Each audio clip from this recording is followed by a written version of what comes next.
నమస్కారం. కేవైన్ న్యూస్ కి స్వాగతం. స్థానిక సంస్థల ఎన్నికల నేపథ్యంలో నామినేషన్ కేంద్రాలను కామారెడ్డి జిల్లా కలెక్టర్ ఆశీష్ సంగ్వాల్ సందర్శించారు. నామినేషన్ వేసే వాళ్లకు ఇబ్బంది కలగకుండా ఏర్పాటు చేసిన హెల్ప్ డెస్క్లను పరిశీలించారు. శాంతి భద్రతకు విఘాతం కలగకుండా పటిష్ట చర్యలు తీసుకోవాలని అధికారులను ఆదేశించారు.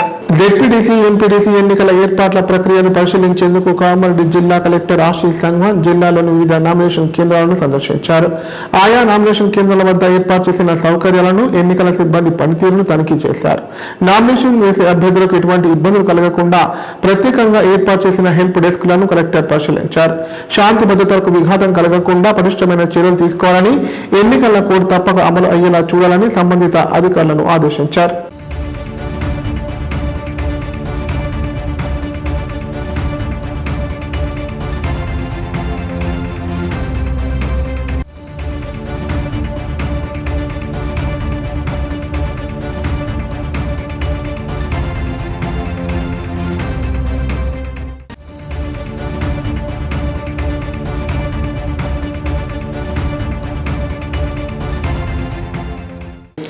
కామారెడ్డి జిల్లా వ్యాప్తంగా స్థానిక సంస్థల ఎన్నికల సందడి మొదలైంది. తొలి విడత ఎంపీటీసీ, జెడ్పీటీసీ ఎన్నికల నిర్వహణకు రాష్ట్ర ఎన్నికల సంఘం నోటిఫికేషన్ వెలువడంతో నామినేషన్ల స్వీకరణ ప్రక్రియ కూడా ప్రారంభమైంది. కామారెడ్డి జిల్లా కేంద్రంలోని జిల్లా పరిషత్, మండల పరిషత్ కార్యాలయంలో ఉదయం 10:30 గంటల నుండి జెడ్పీటీసీ, ఎంపీటీసీ ఎన్నికల నామినేషన్ల స్వీకరణ ప్రారంభమైంది. రాష్ట్ర ఎన్నికల సంఘం నోటిఫికేషన్ విడుదల చేయడంతో జిల్లా పరిషత్, మండల పరిషత్ కార్యాలయం పరిసరాల్లో ఎన్నికల హడావుడి నెలకొంది. నామినేషన్ల స్వీకరణ ప్రారంభమైనప్పటికీ జెడ్పీటీసీ, ఎంపీటీసీ పదవులకు సంబంధించి అభ్యర్థులు ఇప్పటి వరకు నామినేషన్ దాఖలు చేయలేదు. నామినేషన్ల స్వీకరణలో మొదటి రోజు కావడంతో కొందరు అభ్యర్థులు నామినేషన్ల ఫారాలు, అవసరమైన దరఖాస్తు పత్రాలు తీసుకొని వెళ్ళినట్లు తెలుస్తాం.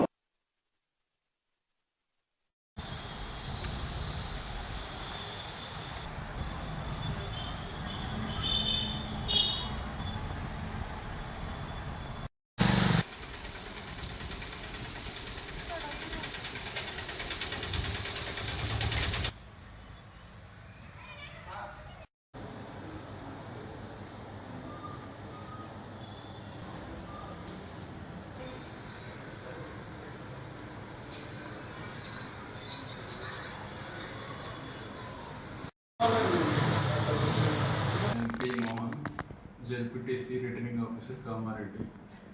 ఈరోజు ఉదయం నోటిఫికేషన్ జెడ్పీటీసీ గురించి నోటిఫికేషన్ ఇవ్వడం జరిగింది. ఇప్పటి వరకు 4 అప్లికేషన్లు తీసుకోవడం జరిగింది మెంబర్లు. ఇప్పటి వరకు ఎవరు కూడా రాలేదు, అంటే నామినేషన్ వేస్తాం ఇంతవరకు ఎవరు రాలేదు. నామినేషన్ పత్రాలు తీసుకుని వెళ్తున్నాము. బహుశా ఇంకా టైం ఉంది, రావచ్చు. ఈరోజే నామినేషన్ నోటిఫికేషన్ ఇవ్వడం వల్ల ఎక్కువ మంది రాలేకపోయినట్టు అనిపిస్తుంది.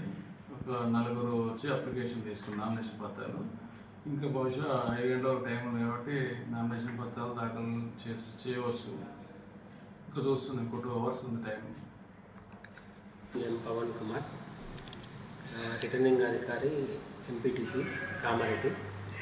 ఇప్పటి వరకు ఉదయం నుంచి 4 అప్లికేషన్లు, నామినేషన్ అప్లికేషన్లు తీసుకెళ్లారు. కానీ ఎవరు కూడా ఇప్పటి వరకు నామినేషన్లు వేయలేదు. ఇంకా సమయం ఉంది. ఈరోజు కూడా, రేపు ఎల్లుండి కూడా ఉంది. మేము వేచి చూస్తాం. బోనస్ అవినీతిపై విచారణ అధికారిని మార్చాలని కోటగిరి బీఆర్ఎస్ నాయకులు అన్నారు. అధికారి అంబర్ సింగ్ విచారణ పూర్తి చేయకుండా నిర్లక్ష్యంగా వ్యవహరిస్తున్నారని ఆగ్రహం వ్యక్తం చేశారు. ఎమ్మెల్యే పోచారం చొరవ తీసుకొని బోనస్ డబ్బులు కాజేసిన వారిపై చర్యలు తీసుకోవాలని డిమాండ్ చేశారు. నిజామాబాద్ జిల్లా కోటగిరి మండల కేంద్రంలో బీఆర్ఎస్ నాయకులు బోనస్ అవినీతిపై మీడియా సమావేశం ఏర్పాటు చేశారు. సందర్భంగా బీఆర్ఎస్ నాయకులు తెల్ల రవికుమార్ మాట్లాడుతూ, బోనస్ అవినీతి బట్టబయలు అయ్యి 6 నెలలు అవుతున్నా అధికారి అంబర్ సింగ్ విచారణ పూర్తి చేయకుండా నిర్లక్ష్యంగా వ్యవహరిస్తున్నారన్నారు.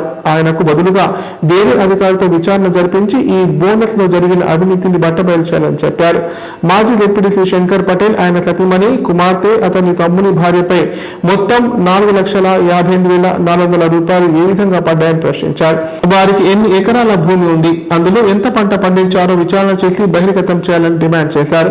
ఇప్పటికైనా ఎమ్మెల్యే పోచారం శ్రీనివాసరెడ్డి చొరవ తీసుకుని నాయకుల ముసుగులో బోనస్ డబ్బులు కాజేసిన వారి పేర్లు బహిర్గతం చేయాలని కోరారు. మీరు రోజు అంటకాగే వ్యక్తులు, మీ ఈ వ్యవహారంలో బయటపడ్డ రైస్ మిల్లర్లు కూడా ఎవరయ్యా అంటే ఆ ప్రజాప్రతినిధులు చట్టాపట్టాలు వేసుకుని తిరిగే వ్యక్తులు. మీరు పంచుకున్నారా? 500 రూపాయలు ఒకరు 300 రూపాయలు 200 రూపాయలు పంచుకున్నారా? సరిపోవట్లేదా మీకు రైతులను దోచుకున్నది? రైతులకు న్యాయం చేయండి. కోట్లాది రూపాయలు ఉన్న ఆస్తున్న రైస్ మిల్లర్లు కూడా ఎంక్వైరీకి వచ్చి ఎంక్వైరీ ఆఫీసర్ల ముందర కుటుంబాలతో సహా కూర్చునే పరిస్థితి వచ్చిందంటే అర్థం చేసుకోండి మీ పరిస్థితి ఏందనేది. అయ్యా, ఇప్పటికైనా మారండి రైస్ మిల్లర్లు. మీరు ఇలాంటి అవినీతి వ్యవహారాలకు మీరు బంధపడడం మంచిది కాదు. ప్రజాప్రతినిధులుగా వాళ్ళకి అవినీతి అలవాటు పడి ఉండొచ్చు. ప్రజాప్రతినిధులుగా ప్రజల సొమ్ము కాజేసే పరిస్థితి వాళ్ళకి అలవాటు ఉండొచ్చు. కానీ మీరు మిల్లర్లుగా వ్యాపారాలు చేస్తున్నప్పుడు ఇలాంటి వాటిని సమర్థించడం మంచి పద్ధతి కాదు. ఇప్పటికైనా మేము మిల్లర్లకు చెప్తున్నాం, ఈ వ్యవహారం నుంచి మీరు తప్పుకోండి. ఒకవేళ మీ భాగస్వామ్యం ఉంటే దీంట్లో నుంచి తేట తెల్లంగా మేము చేసిన అవినీతి ఇది మాకు అంటగట్టారు అని బయటకు వచ్చేసేయండి. ప్రజాప్రతినిధులుగా వాళ్ళు చేసి ఉండొచ్చు. ఈరోజు ఇప్పటికే చాలామంది ప్రజాప్రతినిధుల పేర్లు బయటకు వచ్చినాయి. బయటకు వచ్చిన ప్రజాప్రతినిధులు అడుగుతుంది. దీంట్లో పూర్తి రైతుల డాటా ఉంది. దీంట్లో ఎంతమంది రైతులు అయ్యా అంటే 618 మంది రైతుల డాటా ఉంది. మేమేమంటున్నాము, నిజాయితీగా నిక్కచ్చిగా ఎకరమో 2 ఎకరాలో 3 ఎకరాలో 4 ఎకరాలు ఉన్న రైతులకు బోనస్ పడితే మాకు అభ్యంతరం లేదు. కష్టజీవి రైతు, 6 కాలం శ్రమించి పంట పండించే రైతు, ఆ రైతుకు బోనస్ పడితే మాకు అభ్యంతరం లేదు. కానీ తెల్ల చొక్కాలు వేసుకొని ప్రజాప్రతినిధులుగా తిరుగుతున్న వ్యక్తులు, పొలాలను కౌలుకి ఇచ్చిన వ్యక్తులు లక్షలాది రూపాయల బోనస్ను కాజేశారు. మా బాధంతా ఈ వ్యవహారాన్ని బహిర్గతం పెట్టండి. ఇదే సమాచార హక్కు చట్టం కింద బహిర్గతం చేసిన దాంట్లో మాజీ జడ్పీటీసీ శంకర్ పటేల్ గారి కుటుంబ సభ్యుల పేరిట కూడా 4,58,400 రూపాయల బోనస్ కదా, అంతకన్నా ఎక్కువ తెలియదు కదా.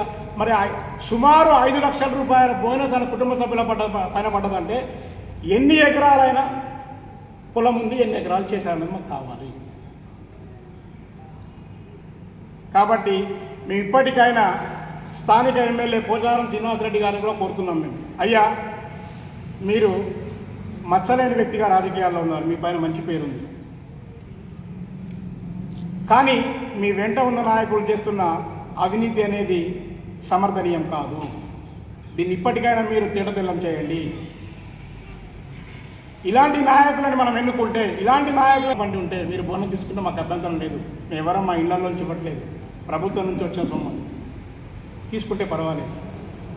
ఇంతమంది రైతులలో, ఇందులో ఉన్న ఇంతమంది రైతులలో మేము వేరే వాళ్ళు అడగట్లేదు.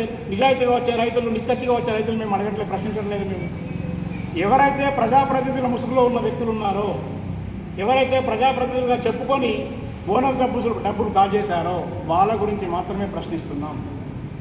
రెండవది, మేమేదో రాజకీయ లబ్ధి కోసమో రాజకీయ ఆరోపణల కోసమో బట్టగాజు పడేయడం కోసమో ఆరోపణ చేయట్లేదు. మేము చేస్తున్నది కూడా పూర్తి ఆధారాలతో. ఇది సమాచార హక్కు చట్టం కింద జిల్లా. రాష్ట్రంలో ప్రతి ఒక్కరూ కాంగ్రెస్ పార్టీ పాలనపై కోపంగా ఉన్నారని మాజీ ఎమ్మెల్యే జాజల సురేందర్ అన్నారు. కాంగ్రెస్ ఇచ్చిన హామీలన్నీ అమలు చేసే వరకు వదిలిపెట్టేది లేదన్నారు. కేసీఆర్ కంటే గొప్పగా అభివృద్ధి చేస్తామని మాయ మాటలతో అధికారంలోకి వచ్చిన కాంగ్రెస్ పార్టీకి ఏ ఎన్నికలు వచ్చినా తగిన బుద్ధి చెప్పేందుకు ప్రజలంతా సిద్ధంగా ఉన్నారని తెలిపారు. కామారెడ్డి జిల్లా సదాశివనగర్ మండలం అడ్లూరు ఎల్లారెడ్డి గ్రామంలో ఇంటింటికి కాంగ్రెస్ బాకీ కార్డుల పంపిణీ కార్యక్రమాన్ని మాజీ ఎమ్మెల్యే జాజల సురేందర్ ప్రారంభించారు. బీఆర్ఎస్ నాయకులు, కార్యకర్తలు ప్రతి ఇంటికి వెళ్లి కాంగ్రెస్ బాకీ కార్డులు పంపిణీ చేశారు. సందర్భంగా సురేందర్ మాట్లాడుతూ మోసపూరిత హామీలతో రేవంత్ రెడ్డి గద్దెనెక్కాడని చెప్పారు. 22 నెలల కాంగ్రెస్ పాలనలో ప్రజలకు ఇచ్చిన హామీలను నెరవేర్చలేదని విమర్శించారు. కాంగ్రెస్ పార్టీ నాయకులు, కార్యకర్తలు ఇంటికి ముందు వచ్చి ఓటు అడిగితే కాంగ్రెస్ బాకీ కార్డును చూపించి తమకు రావాల్సిన పథకాలను ఇచ్చి అప్పుడు ఓటు అడగాలని చెప్పారు. కాంగ్రెస్ మోసపూరిత హామీలు ఇచ్చి అధికారులకు వచ్చిందని, ఆ పార్టీ బాకీ కార్డు ఇంటింటికి చేరవేసే కార్యక్రమాన్ని ఉద్యమంలా చేపట్టాలని పిలుపునిచ్చారు.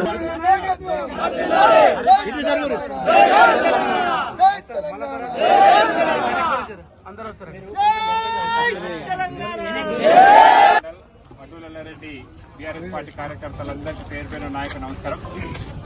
మరి ఈ 2 సంవత్సరాల కింద జరిగిన ఎన్నికల్లో కాంగ్రెస్ పార్టీ అధికారంలోకి రావడం జరిగింది. ఆ రోజు ఇచ్చినటువంటి హామీలు ఏవైతే 6 గ్యారంటీలు ఉన్నాయో ఆ 6 గ్యారంటీలను మనము గుర్తు చేయాల్సిన అవసరం ఉంది. మనం ఒకటే చెప్పాలా, నువ్వు గత ఎన్నికల్లో ఇచ్చినటువంటి మీరు హామీలు రాసిచ్చారు గ్యారంటీలు అని చెప్పి, ఆ గ్యారంటీలను అమలు చేసిన తర్వాతనే మీరు ఓటు అడుగుతుంది. స్థానిక ఎన్నికల్లో ఎంపీటీసీలు సర్పంచ్ ఎన్నికల్లో ఆ 6 గ్యారంటీలు మాకు రావాల్సినవి బాకీ కట్టినాక మీరు ఓటు అడగండి, అంతవరకు మా దగ్గర వచ్చేది లేదని చెప్పి ప్రతి ఓటర్ దగ్గరికి వెళ్లి ఈ కాంగ్రెస్ ప్రభుత్వం ఇవ్వాల్సిన మన బాకీ ఒక 2 ఎకరాల రైతుకు 60,000 రావాల్సింది ఈ 2 సంవత్సరాల, అందులో 22,000 వచ్చినాయి. ఇంకా 38,000 రావాలా, అది ఇచ్చేయాలి, అడగాల. ప్రతి మహిళకు 2,500 ఇస్తా అన్నాడు. ఆ 2,500 ఏంటి 24 నెలలు మనకు ఎంత 55,000. ఆ 55,000 ఇచ్చాలి. వీళ్ళన్నీ క్లియర్ గా చెప్పడం జరిగింది. గ్యాస్ సిలిండర్ 500 అన్నారు, ఏవి కూడా ఇస్తలేరు. అవన్నీ ఇచ్చిన తర్వాతనే ముఖ్యంగా విద్య చదువుకునే పిల్లలకు స్కూటీ ఇస్తా అన్నాడు.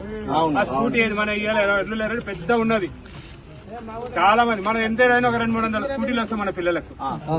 అవన్నీ ఇవన్నీ గుర్తు చేయాలా. ఇవన్నీ ఇచ్చిన తర్వాత మీరు ఓటు అడుగు, లేకపోతే లెక్కని పోయిన రాదు. ఆ మోసం చేయలేదు, మేము జెన్యున్ గా ఉన్నాం, ప్రజల వైపు ఉన్నాము అంటే ఇవన్నీ మీరు క్లియర్ చేసిన తర్వాత ఓటేయండి, లేకపోతే మా ఇంటి ముందర రావద్దు అని చెప్పి ప్రతి ఓటర్ని. మరి ఆడపిల్ల పెళ్లి చేస్తే కేసీఆర్ 1,116 ఇస్తుండు, నేను తులం బంగారం అన్నాడు. ఆ తులం బంగారం ఏమైంది? ఎంతో మంది ఈడ పట్టులలో చాలా మంది ఆడపిల్లలు పెళ్లి లేని, మరి ఎన్ని తులాలు బంగారం రావాలా? అవన్నీ లెక్క వేయాలి. మాకు అవన్నీ మేమేం నిన్ను అడుగుతలేము, కొడతలేము, తిడతలేము అని చెప్పి వచ్చిన వాళ్ళని కూర్చుని పెట్టి ఈ కార్డు పెట్టి గట్టిగా మాట్లాడితే ఇక మళ్ళీ మీ దగ్గర కూడా రారు, మీ ఊళ్ళో కూడా కనమాటారు. ఎందుకంటే వాళ్ళు ఇచ్చిన హామీలు మనం ఏం అడుగుతలేము, కొత్త గొంతమ్మ కోరికలు అడుగుతలేము. వాళ్ళు హామీలు ఇచ్చినా లేదా? ఇవన్నీ ఇచ్చారు కదా, వాళ్ళు మేనిఫెస్టో పెట్టారు, అవే గుర్తు చేయాలి. మనం ఏం చేసేయలేదు. ప్రతి ఒక్కళ్ళు ఇవాళ మనం మొదలుపెట్టే మెల్లారెడ్డిలో మన పొద్దున పర్మిషన్ లేదని చెప్పి మనం ఈరోజు సాయంత్రం పర్మిషన్ తోటి ఇక్కడ తీసుకోవడం జరిగింది. మీరందరూ కూడా మన బీఆర్ఎస్ మండల పార్టీ నాయకులందరూ కూడా ప్రతి గ్రామంలో రేపటి నుంచి మొదలుపెట్టి మళ్ళీ దానికంటే ముఖ్యంగా మన వడ్డూలరెడ్డిలో ఉన్నటువంటి గ్రూపులు ఏవైతే వాట్సాప్ గ్రూపులు ఉన్నాయో దాంట్లో అన్ని గ్రూపులో పెట్టండి. మనం ఏమి అన్నిటి ఎవరు భయపడే అవసరం లేదు. ఒకటి గుర్తుపెట్టుకోరి, చీమ చిటుకు మన్నా అందరికంటే ముందు ఉంటే నేను, ఎవరికి ఏం ఇబ్బంది లేదు, ఎవరికి భయపడేది లేదు.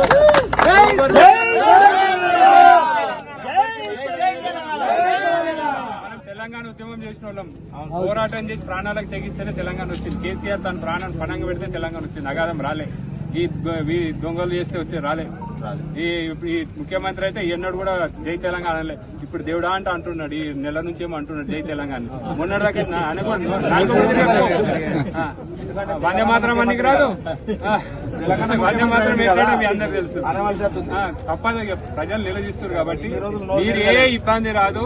మొన్న లింగంపేటలో ముదాం సాయిల్ అని ఎక్స్ఎంపీ మీ అందరు తెలుసు, ఆయనను పోలీసు వాళ్ళకి ఇట్లా బట్టలు ఇప్పితే కేసీఆర్ వచ్చి ఆడ క్షమాపణ వదిలేం మనం ఎవరిని కూడా. ఆ డిఎస్పీ ట్రాన్స్ఫర్ అయ్యిండు, అందరు ట్రాన్స్ఫర్ వదిలేం.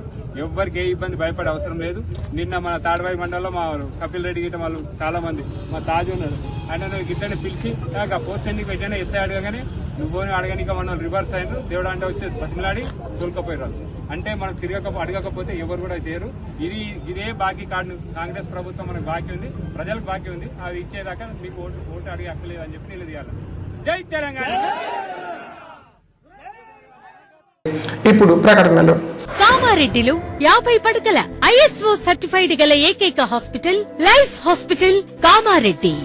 ఆరోగ్యశ్రీ, EHS మరియు అన్ని రకాల నగదు రహిత హెల్త్ ఇన్సూరెన్సులు గల ఏకైక hospital life hospital. Aarogyasri card లేదా తెల్ల రేషన్ కార్డు ఉన్న వారికి ఆరోగ్యశ్రీ మరియు ఆయుష్మాన్ భారత్ ద్వారా ఆపరేషన్లు ఉచితంగా చేయబడును. 24 గంటలు అత్యవసర వైద్య సేవలు అందించబడును. మా సదుపాయాలు: అత్యాధునిక operation theatre, laminar OT, ICU, x-ray, physiotherapy, DEXA scan, pharmacy సౌకర్యాలు కలవు.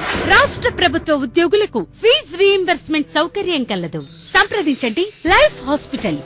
తెలంగాణలో మొట్టమొదటిసారిగా అధునాతన పద్ధతిలో నరాల, మానసిక, sex, alcohol, fits treatment, AC intensive care unit ఇప్పుడు మన నిజామాబాద్ లో doctor B Keshavulu MD psychiatry Osmania గారి ఆధ్వర్యంలో అన్ని సదుపాయాలు గల అత్యాధునిక అతిపెద్ద హాస్పిటల్ ప్రారంభించబడ్డది. నరాల బలహీనతలు, తలనొప్పి, ఫిట్స్, పళ్లు బిగపట్టడం, భయం, గుండెదడ, డిప్రెషన్, ఒంటరితనం, మంత్రాలు చేతబడి చేశారని అనుమానపడటం, వ్యతిరేకమైన ఆలోచనలు, తన గూర్చి మాట్లాడుకుంటున్నారని, చంపడానికి వస్తున్నారని భ్రమపడటం, ఆల్కహాల్ ను మాన్పించుటకు అడ్మిషన్స్ సౌకర్యం గల తెలంగాణలోనే అతిపెద్ద hospital doctor Keshavulu hospital, bus stand ఎదురుగా లైన్, ఖలీల్వాడి, నిజామాబాద్. ఫోన్ 08462255189. కామారెడ్డి ప్రజలకు శుభవార్త. ఇకపై గుండె సంబంధ సమస్యల ట్రీట్మెంట్ కోసం నిజామాబాద్, హైదరాబాద్ లాంటి నగరాలకు వెళ్లాల్సిన పని లేదు. శ్రీ మెడికేర్ హాస్పిటల్ నందు అత్యుత్తమ కార్డియాలజీ సేవలు అందుబాటులో ఉన్నాయి. Angiogram, angioplasty, pacemaker, 2D echo, TMT మొదలగు సేవలను వైద్య రంగంలో అత్యుత్తమ అనుభవం కలిగిన డాక్టర్లు అందిస్తున్నారు. అంతేకాదు యూరాలజీ సర్వీసుల కోసం స్పెషలిస్ట్ డాక్టర్లు శ్రీ మెడికేర్ హాస్పిటల్లో అందుబాటులో ఉన్నారు. మా దగ్గర డయాలసిస్ సౌకర్యం ఉందని సగర్వంగా తెలియజేస్తున్నాం. మా ప్రత్యేకతలు: డయాలసిస్ సౌకర్యం, వెంటిలేటర్ సౌకర్యం, అధునాతన టెక్నాలజీతో కూడిన ఆపరేషన్ థియేటర్, 24/7 అంబులెన్స్ సర్వీసులు, ఎమర్జెన్సీ సేవలు. కామారెడ్డి జిల్లాలో ఎక్కడా లేని cath lab facility Sri Medicare హాస్పిటల్లో ఉంది. శ్రీ మెడికేర్ హాస్పిటల్ మా అడ్రస్ RNB బిల్డింగ్ ఎదురుగా NH44 రోడ్, కామారెడ్డి. ఇప్పుడు సంక్షిప్త వార్తలు.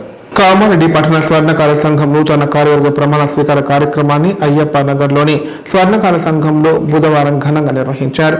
పట్టణ అధ్యక్షులుగా మర్కంటి శ్రీనివాస్, ప్రధాన కార్యదర్శిగా ముత్యాల ప్రభాకర్, కోశాధికారిగా చెన్నెజు శేషకుమార్, గౌరవ అధ్యక్షులుగా బ్రహ్మం, ఇతర కార్యవర్గ సభ్యులు ప్రమాణ స్వీకారం చేశారు. స్వర్ణకార సంఘం అభివృద్ధికి కృషి చేస్తామని పేర్కొన్నారు.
ప్రమాణ స్వీకారం సంతోషంగా చేసుకున్నాము.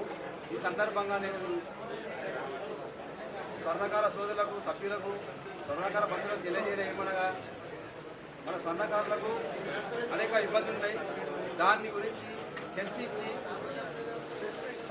సంఘం అభివృద్ధి గురించి మరియు పని వర్కర్స్ ఏ విధంగా ఇబ్బందులు పడుతున్నారు, మరియు గవర్నమెంట్ తోటి మాకు ఎటువంటి సహాయ సహకారం లేవు. స్వర్ణకారులు అంటే బంగారమే కానీ మా బతుకులన్నీ ఇంతో సమానం అయిపోయినాయి. దాని గురించి ప్రభుత్వానికి మేము తెలియజేయడం ఏమనగానే మాకు పెన్షన్లు మరియు ఇందిరమ్మ ఇల్లు ఇప్పించాలని కోరుచున్నాము. నూతన కార్యవర్గ ప్రమాణం ఈరోజు ఘనంగా ఎందుకు మేము కార్యకర్తల సభ్యులందరికీ సేవలు చేసుకుంటాం. ఈ ప్రభుత్వాన్ని ఏమైనా డిమాండ్ కోరి వారిని కోరుకుంటాము. చాలా సమస్యల్ని అవన్నీ మెల్లిగా వేధిస్తాము. స్వర్గీయులైనటువంటి మన శ్రీకాంత్ గారికి ఒకసారి జోహార్లు తెలుపుతూ, ఈరోజు ఎన్నికలు మొన్న జరుపుకున్నాం ఇక్కడ ఇదే వేదిక పైన. ఈరోజు ప్రమాణ స్వీకారం అతి వైభవంగా మా అందరం కుటుంబ సభ్యులం, అంటే మా యొక్క స్వర్ణకార సోదరులు అందరం కలుపుకొని ఈరోజు ఘనంగా ప్రమాణ స్వీకారోత్సవం జరుపుకున్నాము. దీనికి పెద్దలు, రాష్ట్ర సంఘ నాయకులు, జిల్లా సంఘ నాయకులు, మరి మిగతా సంఘ నాయకులు కూడా అందరూ ఇచ్చేసి ఘనంగా జరిపినారు. ముఖ్యంగా ఈరోజు బంగారం ధర 1,30,000 నుండి 50,000 కూడా పోతున్నది. మరి మా యొక్క స్వర్ణకారులకు ఎలాంటి పనులు కానీ గిరాకులు కానీ ఏమి లేకుండా అయిపోతున్నాయి. మరి దీని గురించి మన ప్రభుత్వం, ముఖ్యమంత్రి గారు రేవంత్ రెడ్డి గారు మా యొక్క బాధలు సాధక బాధలు తెలుసుకొని మాకు గవర్నమెంట్ ద్వారా ఏమేమి ఉపాధిలు జరుగుతున్నాయో అవన్నీ మాకు జరపాలని కోరుతున్నాము. అంటే ఇందులో బడుగు వర్గాలకు పేద వర్గాలకు తప్పకుండా న్యాయం చేకూర్చాలని ఒకసారి మేము అందరం కలిసి ఒకసారి రేవంత్ రెడ్డి గారి దగ్గరికి వెళ్ళి విన్నవించాలని సభాముఖంగా మా యొక్క పెద్దలకు, రాష్ట్ర నాయకులు మరియు జిల్లా నాయకులకు ఈరోజు పదవులు అలంకరించిన ఈ యొక్క నూతన కార్యవర్గాన్ని కూడా మనస్ఫూర్తిగా కోరుతున్నాను. ఎందుకంటే పదవులు స్వీకరించనే గొప్పతనం కాదు, వారు మనల్ని ఎన్నుకున్నందుకు వారిపైన కూడా మనము వారికి తగినటువంటి సహాయం చేసి మేమున్నామని ఒకటి నిరూపించాలని కోరుతూ నాకు ఇలాంటి విలువైన సమయం ఇచ్చినందుకు. భారీ వర్షాలకు పంటలు నష్టపోయిన రైతులను కేంద్ర రాష్ట్ర ప్రభుత్వాలు ఆదుకోవాలని సిపిఐ నాయకులు అన్నారు. రైతులకు నష్టపరిహారం ఇవ్వకుండా ప్రభుత్వాలు కాలయాపన చేస్తున్నాయన్నారు. ఎలాంటి షరతులు లేకుండా ఎకరానికి 50,000 పరిహారం ఇవ్వాలని డిమాండ్ చేశారు. భారత కమ్యూనిస్టు పార్టీ కామారెడ్డి జిల్లా కార్యాలయంలో మీడియా సమావేశం నిర్వహించారు. ఈ సందర్భంగా ఏఐకేసీ రాష్ట్ర ప్రధాన కార్యదర్శి పాష పద్మ మాట్లాడారు. భారీ వర్షాలకు నష్టపోయిన రైతులకు ఎకరానికి 50,000 రూపాయలు ఇవ్వాలన్నారు. అలాగే ఎరువుల కొరత లేకుండా కేంద్ర రాష్ట్ర ప్రభుత్వాలు ఉచితంగా పంపిణీ చేయాలన్నారు. పంట నష్టపోయిన రైతులను ప్రభుత్వం వెంటనే పరిహారం చెల్లించి ఆదుకోవాలని డిమాండ్ చేశారు. ఈ వేళ తెలంగాణ రాష్ట్ర రైతు సంఘం, భారత కమ్యూనిస్టు పార్టీ ఆధ్వర్యంలో పెద్ద ఎత్తున ఆందోళన కార్యక్రమాలు చేపడతామని హెచ్చరించారు. ఇటీవల రాష్ట్ర వ్యాప్తంగా ముఖ్యంగా ఉమ్మడి ఆదిలాబాద్ జిల్లా, ఉమ్మడి నిజామాబాద్ జిల్లా, అట్లాగే ఉమ్మడి మెదక్ జిల్లాలో విపరీతంగా భారీ వర్షాలు, అతి భారీ వర్షాలు, వరదల వల్ల లక్షల ఎకరాలలో పంటలు నష్టపోయాయి. దాదాపు 5 లక్షల ఎకరాలకు పైగా పంటలు నష్టపోయిన పరిస్థితి నెలకొని ఉంది. ఇప్పటి వరకు సర్వే చేసి దీన్ని కేంద్ర ప్రభుత్వానికి నివేదిస్తాము అని కేంద్ర ప్రభుత్వం కూడా 5,128 కోట్ల రూపాయలు ఇవ్వాలి అని రాష్ట్ర ప్రభుత్వం కేంద్ర ప్రభుత్వానికి సూచన చేసింది. కేంద్ర ప్రభుత్వం వెంటనే ఈ డబ్బుని రాష్ట్రానికి విడుదల చేసి నష్టపోయిన అన్ని రకాల పంటలకు సంబంధించిన రైతులకు నష్టపరిహారం ఇవ్వటానికి యుద్ధ ప్రాతిపదికన చర్యలు తీసుకోవాలి అని తెలంగాణ రాష్ట్ర రైతు సంఘం డిమాండ్ చేస్తూ ఉంది. ముఖ్యంగా ఈరోజు మొత్తం రాష్ట్రంలో కామారెడ్డి జిల్లాలో విపరీతమైన నష్టం జరిగింది. ఇళ్లు కూలిపోయినా ఇళ్లలోకి నీళ్లు వచ్చిన వాళ్లకు ఒక్కొక్కరికి 14,000 రూపాయలు చొప్పున ఇస్తాము అని జిల్లా కలెక్టర్ అట్లాగే. వార్తలు ఇంతటితో సమాప్తం. తిరిగి ప్రసారమయ్యే వార్తల్లో మళ్ళీ కలుద్దాం. అంతా సెలవు. నమస్కారం. చూస్తూనే ఉండండి K9.